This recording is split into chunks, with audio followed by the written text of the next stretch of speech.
Orang besar yang menahan Kejari Jakarta Selatan sehingga Sylvester Matutina ini dapat lolos dari eksekusi sejak tahun 2019. Kita akan membahasnya dan saya akan pertanyaan pertama langsung tanyakan ke mantan Kapus Penkum Kejaksaan Agung Pak Jasman Panjaitan. Selamat sore Pak Jasman. Selamat sore Mas, selamat sore. Ya Pak Jasman, pertanyaan pertama saya, apa benar ini di lingkungan kejaksaan bisa ada intervensi politik terhadap jaksa yang ingin mengeksekusi seseorang, terutama dalam kasus ini, kasusnya Sylvester Matutina? Ya, untuk menjawab itu ya perlu ada penyelidikan.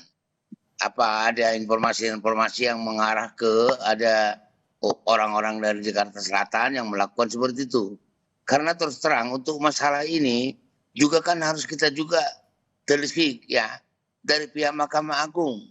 Harusnya pihak Mahkamah Agung segera menyerahkan salinan putusan. Apakah salinan putusan ini sudah diberikan kepada Kejaksaan Negeri Jakarta Selatan?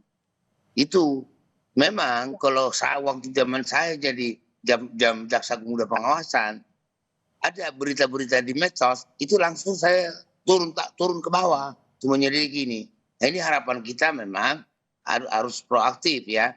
Jaksa Agung Muda Jampidum yang pertama, terutama Jaksa Agung Muda Tindak Pidana Umum harus juga melakukan penelitian. Tapi, ya, oke, penelitian itu Pak Jasman sebenarnya berarti apakah bisa begitu, ada intervensi politik dalam tanda kutip terhadap kejaksaan?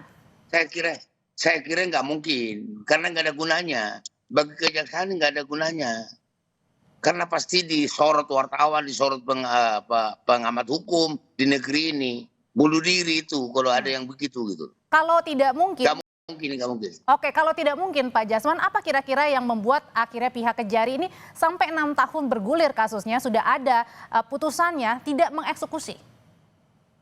Jadi ini kan ketentuannya, ini kan masalahnya juga ada dua instansi. Apakah dari jajaran dari Mahkamah Agung, dalam hal ini sekretariat dari Ketua Muda Pidana Umum sudah mengirimkan itu sesuai dengan surat edaran Mahkamah Agung nomor 1 tahun 2011 dan kebetulan demikian juga di dalam surat edaran Mahkamah Agung nomor 6 tahun 2017. Apakah itu mereka memang sudah ketat karena ketentuannya dalam surat edaran itu 14 hari harus sudah dikirimkan ke kejaksaan yang melaksanakan putusan. Pak Jasman, oke, kita tahan dulu sampai di situ. Di sebelah saya sudah ada pengacara tim dari TPUA, begitu ya. Bang Kosinudin, selamat sore. Sore, ya Mbak. Bang Kosinudin, jadi kalau tadi Pak Jasman selaku mantan jaksa bilang tidak mungkin ada unsur politisasi di dalamnya yang kemudian sampai sekarang ini tidak bisa atau belum mengeksekusi seorang Sylvester Matutina. Kalau pandangan Anda? Ya, sebenarnya kita harus bagi pada dua klaster ya. Klaster pertama tentang secara faktual ini putusan belum dijalankan. Ini yang harus segera dijalankan agar apa? Adanya pengabaian, penyalahgunaan dengan mengabaikan dan seterusnya itu bisa tertutup dulu dengan adanya tindakan oleh kejaksaan yang segera mengeksekusi yang menjadi tugas dan tanggung jawab kejaksaan. Kami perlu informasikan bahwa 31 Juli kami mendatangi Kejari Jaksel untuk meminta dieksekusi. Kemudian tanggal 4 Agustus ya, Kejaksaan Agung menyatakan akan dieksekusi dan sampai hari ini tanggal 7 ya ini ya, ini belum ada eksekusi. Jadi masalah aktual ini dulu Pak Jasman yang menurut saya harus segera dilaksanakan, terlepas ada soal kedua, kenapa ini lama dieksekusi. Tentu kalau kita bicara lamanya dieksekusi, ada kemungkinan abuse of power di sini, yakni apa? Penyalahgunaan kewenangan dengan cara apa? Penyalahgunaan kewenangan itu bisa dengan tidak menjalankan kewenangan, keliru menjalankan kewenangan, atau menjalankan kewenangan bukan dalam konteks kewenangannya. Dan hari ini ada abuse of power dengan cara mengabaikan kewenangan.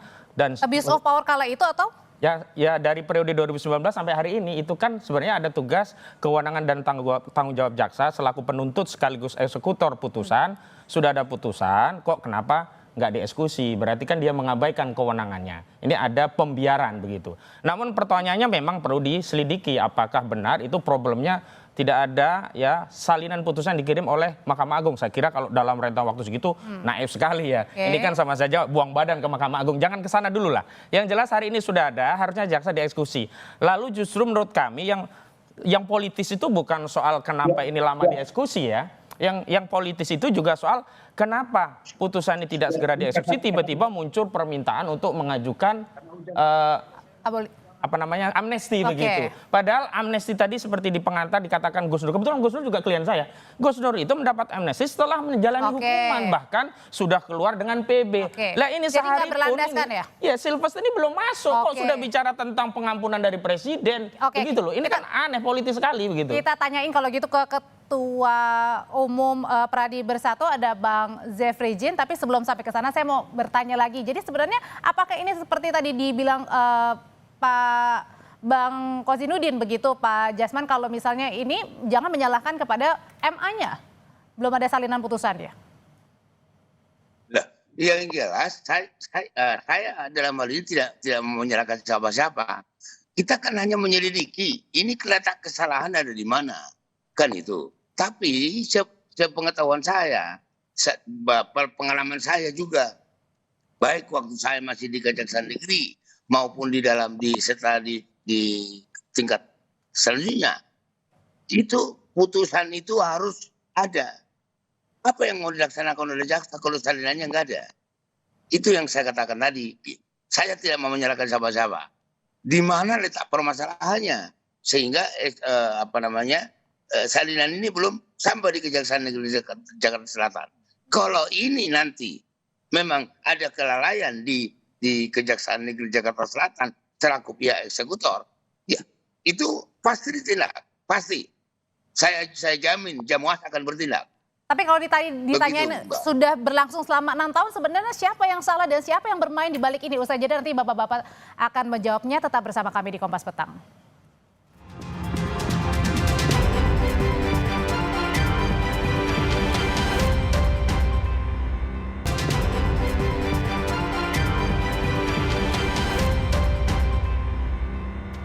Menyambung pertanyaan saya sebelumnya, siapa yang sedang bermain dalam kasus eksekusi yang sampai dengan sekarang ini belum juga dilakukan untuk Sylvester Matutina. Sudah bergabung bersama saya ada Ketua Umum Pradi Bersatu, Bang Zefri Jin. Sore, Bang. Ya, selamat sore, Mbak. Ya, sore, Bang. Mbak. Ya, langsung pertanyaannya ke Abang. Bang, kalau tadi diduga kemudian ada yang bermain sebenarnya. Siapa sih yang bermain dalam kasus untuk eksekusinya Sylvester Matutina sehingga 6 tahun bergulir sudah ada eksekusinya, sudah ada putusannya tapi belum dieksekusi, Bang? Ya, kalau kita kan melihat bahwa kasus ini bergulir sudah 6 tahun. Kalau memang belum dieksekusi kan kita pertanyakan juga kepada pihak kejaksaan. Kenapa kejaksaan belum eksekusi kan? Jadi prinsipnya kita ikut proses hukum. Semua yang ada kita ikut SOP-nya. Kita menunjukkan kepada warga negara yang baik, kita taat hukum. Semuanya kita jalankan dengan baik. Jadi nggak ada masalah, Mbak. Kita taat apa yang harus kita lakukan sebagai seorang warga negara yang baik. Oke, tapi sebenarnya saya mau tahu gimana sih sekarang tanggapannya dan kabarnya Bang Sylvester, karena semenjak kasus ini bergulir kemudian agak susah buat kita ya menghubungi Bang Sylvester. Ya, kalau sulit hubungi kan bukan saya kurang tahu. Yang pasti kan ya, kejaksaan, kepolisian kan punya cara untuk mendeteksi di mana beliau berada. Yang pasti kan masih ada di Indonesia, belum keluar negeri kan, masih ada. Bisa dicari aja. Apa susahnya cari itu, Mbak? Orangnya ada di sini kok. Ya kan? Oke, berarti kalau ditantang bisa dicari begitu Bang Kozinudin? Iya, kita ini kan negara, jadi negara kayak main-main loh. Kejaksaan kan sudah ultimatum, bahkan melalui statement ya Kejagung yang menyatakan kalau nggak datang diundang ya akan kami eksekusi. Itu sejak tanggal 4 Agustus yang lalu sampai hari ini. Ini kan persoalannya yang menjadi pertaruhan adalah wibawa institusi negara, dalam hal ini Kejaksaan Agung. Bukan soal apakah eksekusi itu harus dilakukan atau tidak. Harus, tidak ada pilihan kemudian bernarasi, ada damai dan seterusnya. Itu udah selesai lah. Hari ini fokusnya agar mengobati apa yang menjadi praduga publik itu ada permainan itu tidak benar. Pertama eksekusi dulu. Hari inilah kalau Kejaksaan Agung mendengar acara ini, hari ini eksekusi dulu. Baru kita bicara ada apa di balik lambannya eksekusi selama 6 tahun. Apakah di sana ada penyalahgunaan kewenangan, ada obstruction of justice. Ini diteliti lagi. Dan saya setuju segala yang terlibat dalam proses ini harus ditindak. Kenapa? Kita tidak ingin menjadi presiden buruk seolah-olah hari ini orang bisa melakukan pelanggaran hukum dan kemudian bernarasi, ayo selesaikan di pengadilan. Begitu dieksekusi pengadilan dalam putusan yang sudah inkrah loh, ini kasasi. Masih bisa diabaikan. Nah, kalau putusannya sudah inkrah begitu ya, kenapa kemudian kemudian terkesan ada pembiaran. Siapa yang lagi bermain dalam hal ini? Nah, saya justru kalau bicara tentang ada orang besar di balik ijazah palsu, justru ada orang besar di balik Sylvester Matutina. Nggak mungkin kalau nggak ada orang Kita besar ini tanyain ya, diabaikan. memang benar Bang, ada orang besar di balik putusan ini, eksekusi yang belum kemudian dijalankan nih? Kalau menurut saya Mbak, Bang Sylvester itu kan orangnya besar ya. Jadi kalau dia sudah besar, dia nggak butuh orang besar di belakang. Kalau besarnya mungkin bayangan yang besar Mbak. Kalau ada yang melindungi? Ya, itu yang pertama. Itu yang pertama. Yang kedua, pihak sebelah itu yang lebih besar. Pihak sebelah yang lebih besar, seharusnya pihak sebelah yang lebih mampu lah. Kenapa tidak bisa mengeksekusi, ya kan? Sebenarnya Itu begini aja Mbak. persoalannya. Jadi nggak ada orang lebih besar. Bang Sylvester cukup besar itu. Dia nggak butuh orang besar lagi untuk melindungi dia. Berarti artinya siap Ya, juga apalagi nanti udah dewasa. ketika dipanggil oleh Kejari untuk kemudian langsung mengeksekusi? Iya, mana surat panggilannya? Sudah ada nggak surat panggilannya? Kan harusnya prosedurnya begitu dong. Dipanggil dulu secara resmi. Jadi Kalau belum orangnya dipanggil tidak Bang sampai hadir, sekarang? dipanggil paksa, kan begitu, jemput. Kan belum ada surat panggilan sampai saat ini, terus gimana? Oke, belum ada, katanya tinggal nunggu. Sebenarnya kan sudah ada statement, udah ada undangan dari Kejari Jakarta Selatan, itu Kapuspen Kejaksaan Agung loh yang menyatakan Oke. itu. Yang kedua, kalau kita bicara orang besar, Pak Sylvester ini dianggap orang besar, nyalinya menurut saya kecil. Harusnya kalau dia nyalinya besar, datang ke Kejari Jakarta Selatan, tanyakan apakah benar putusan saya akan dieksekusi, kemudian di situ ada berita acara eksekusi. Belum ada Eksekusi itu undangannya ada dua. Eksekusi paksa oleh Kejaksaan Agung, yang kedua eksekusi sukarela dari seorang Sylvester Matutina kalau memang kalau memang si Sylvester ini menjadi warga negara yang baik. Ini udah rame loh. Akhirnya apa? Yang kena berakannya, yang kena kotorannya kan di Kejaksaan Agung. Kita lagi Seolah-olah live. Kejaksaan Bang Agungnya Husnudin. ini yang kemudian mengabaikan tugas dan kewenangan tanggung jawabnya. Datang saja Sylvester kalau memang dia menjadi warga negara yang baik dan memang punya mental besar Oke, gitu loh. Bang Jangan badan besar doang. Oke, Bang Husnudin, tapi waktu di minggu lalu di program Dua Arah, Bang Sylvester juga sudah menyatakan bahwa sudah minta maaf dan kemudian sudah Enggak menjalani. berpengaruh, ini putusan loh. Memangnya putusan bisa dimaafkan? Kalau putusan bisa dimaafkan, orang bisa Oke. diberi amnesti. Udah keluarin aja seluruh yang di penjara itu. Kasih amnesti semua, kasih maaf semua. Oke. Uang putusan kok minta maaf. Saya mau tanya kalau gitu ke Pak Jasman. Pak Jasman, memang bisa bahwa ketika seseorang sudah ada putusannya, kemudian belum dieksekusi, tapi kemudian karena minta maaf akhirnya tidak jadi? Oh, enggak ada itu. Ya, ini kan masalah eksekusi. Minta maaf itu waktu di penyelidikan itu atau penyidikan. Oke, Ya. Tapi kalau udah diputus nggak ada lagi cerita minta maaf gitu loh. baik. Nggak ada, laksanakan dulu. Seperti tadi yang dikatakan beliau itu, ya ini harus inilah. Jadi warga negara yang taat hukum gitu loh. Oke, Itu. balik lagi ke Bang Jeff. Bang Jeff, betul nggak sebenarnya ini dugaannya jangan-jangan juga ada orang besar nih di balik kasus Sylvester Matutina ini? Saya dibilang tadi, Bang Sylvester itu udah besar, dia nggak butuh orang besar lagi di belakang dia. Sekarang persoalannya itu gawainya siapa? Gawainya kejaksaan atau gawainya Bang Sylvester? Bang Sylvester kan dia kan terpidana, dia ikut peraturan hukum yang ada, SOP-nya mana, surat panggilannya mana. Kalau ada pasti dia datang dong sebagai warga negara yang baik. Jadi nggak ada orang besar di belakang itu, nggak ada. Kalau Nggak ada Pak sama Mahfud sekali. sendiri menduga ada kemudian pasti ada yang melindungi nih. Ya itu dugaan Pak Mahfud boleh aja. Saya juga bisa menduga, kalau ngomong menduga saya bisa menduga. Jangan-jangan juga memang Bang Sylvester ada orang luar negeri yang melindungi. Bisa aja kalau memang kita bicara tentang duga-dugaan. Orang besar di luar kan banyak itu yang lebih besar dari Bang Sylvester bisa yang melindungi. Oke. Ya tapi kita nggak tahu. Itu dugaan saja kan Mbak. Karena Pak Mahfud menduga, saya pun menduga. Nanti yang lain juga menduga, ya kan? Sama-sama kita bisa menduga. Yang paling penting adalah mana surat panggilannya supaya warga negara yang baik dia akan taat hukum, dia akan datang. Oke, Begitu, Mbak. Oke, Pak Jasman, sebenarnya kalau sudah gaduh di publik ini dan juga sudah berlalu 6 tahun begitu, apakah kemudian kasus ini bisa diambil alih oleh pihak Kejaksaan Agung? Loh, bisa saja. Sebenarnya tidak perlu ke Kejaksaan Agung. Jajaran Kejaksaan Negeri Jakarta Selatan seharusnya sudah proaktif, jemput paksa. Kenapa sih? Emang siapa sih Sylvester hebat banget gitu? Makanya saya katakan tadi, ini di mana letak kesalahan ini? Jangan dulu langsung ke kejaksaan yang melakukan kesalahan. Apa betul salinan itu sudah datang. Tunjukkan salinan itu. Kalau memang ada. Biar nanti datangin kan.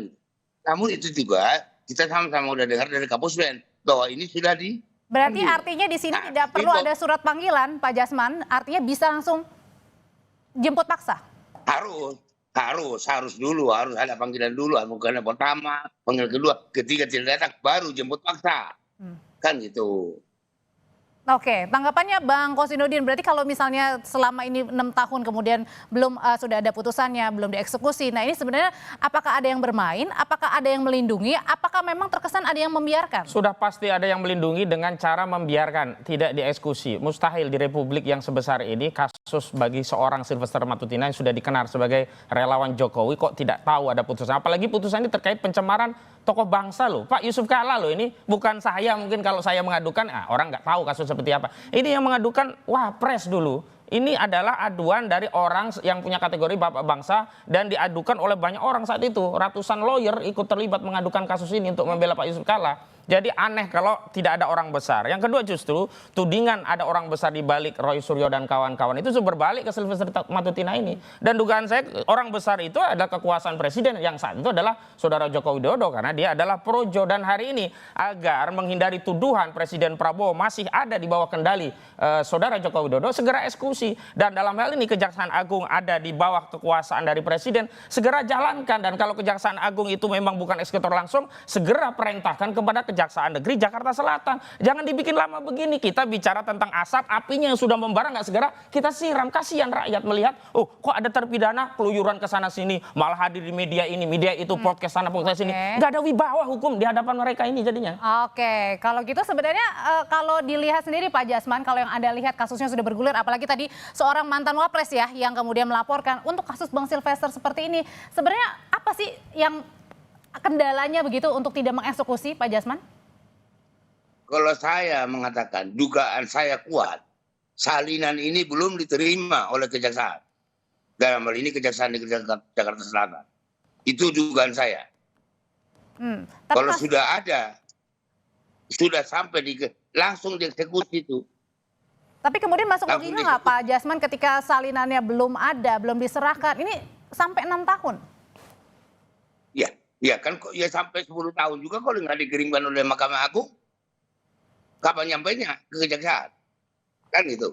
Itu makanya saya bilang jangan langsung menuding kejaksaan yang salah. Mari kita lihat ya siapa terjadinya kesalahan ini, di mana letaknya. Itu kita telusuri. Di Kejaksaan Agung juga harus diteliti di mana letaknya. Kan gitu. Harusnya pihak Mahkamah Agung juga dalam hal ini Komisi Judisial juga turun tangan. Atau jajaran pimpinan di Mahkamah Agung juga harus menyelidiki di mana kesalahan ini. Oke, kalau gitu. Ya kalau dari Bang Jeff sendiri, dari tim kuasa hukum termasuk juga Ketua Umum Pradi Bersatu, sebenarnya yang Abang tahu sejauh ini sampai di mana sih kasusnya begitu? Ya setahu saya kan memang 6 tahun yang lalu itu kan sudah divonis, sudah inkrah. Jadi kan tinggal dilaksanakan aja eksekusi, ngapain tunggu lama-lama. Tapi kan yang melakukan eksekusi kan bukan orang lain, kan harus di kejaksaan mana Jakarta Selatan ya kalau nggak salah ya. Ya silakan, kita taat hukum kok, warga negara yang baik. Bang Sylvester saya kira. Dan tidak kemana-mana ya Bang Sylvester ya? Oh enggak, jiwa kesatrianya ada kok. Aturan hukumnya kan begitu, nggak ada panggilan kalau kita sorong-sorong diri itu nggak benar juga. Harus ada prosedurnya benar, kirim surat yang benar, alamatnya juga jelas, untuk apa segala macam kan jelas itu. Tinggal beliau datang sesuai dengan panggilan kejaksaan kan. Begitu ceritanya. Oke, tinggal nunggu katanya Bang, sudah siap. Rakyat itu ya butuh yang konkret, yang mudah dipahami gitu loh. Kalau itu putusannya masih sebulan 2 bulan mungkin ada pemberkasan yang belum jadilah. Ini udah 6 tahun loh. Jadi rakyat itu taunya kapan eksekusi, udah proses prosedur. Ya itulah kewajiban aparat negara yang selama ini sudah digaji oleh rakyat. Yang kedua, kalau kita mengedarkan dugaan ini Mahkamah Agung yang belum mengirimkan salinan putusan, ini kan makin melebar seolah-olah ya modus operandinya dengan menahan salinan putusan itu agar tidak dikirimkan, agar tidak bisa dieksekusi. Sudahlah, jangan kemana-mana dulu, eksekusi dulu, ini bahaya. Kalau nggak segera dieksekusi, tuduhan-tuduhan terjadinya penyalahgunaan kewenangan bisa melebar. Bukan hanya ada di Kejaksaan Agung, tapi bisa di Mahkamah Agung, bisa di mana-mana gitu loh. Karena itu eksekusi segera dan jangan berdalih dulu gitu loh. Nah kalau memang belum ada penyelidikan, lakukan penyelidikan. Jangan kemudian membangun narasi dugaan dari Mahkamah Agung. Kalau dugaan itu akhirnya orang mengerti, oh modus operandinya Mahkamah Agung nih nggak kirim salinan, sehingga jaksa nggak bisa eksekusi. Kan orang bisa berpikir liar. Oke, kita dengarkan dulu apa Pak Jasman tadi tanggapannya. Ya, sekarang dengan apa Kejaksaan Agung mengeksekusi? Mengeksekusi itu kan harus ada salinan minimal. Iya, nggak bisa dong. Kita langsung mengatakan laksanakan. Laksanakan apa? Kan harus ada salinan putusan. Gitu dong. Jadi ini ditunggu ya berarti ya dari pihak Mahkamah Agung maksudnya gitu ya Pak Jasman ya? Iya, mana? Buktikan kalau memang itu sudah dikirim tanggal sekian. Oke. Ya. Baik, sudah kita tangkap kalau gitu. Gampang kok. Oke, Pak Jasman terima kasih, Bang Kosinudin terima kasih, Bang Zek, terima kasih, selamat malam. Selamat sore semuanya. Terima kasih. Sore, ya. Ya. Setelah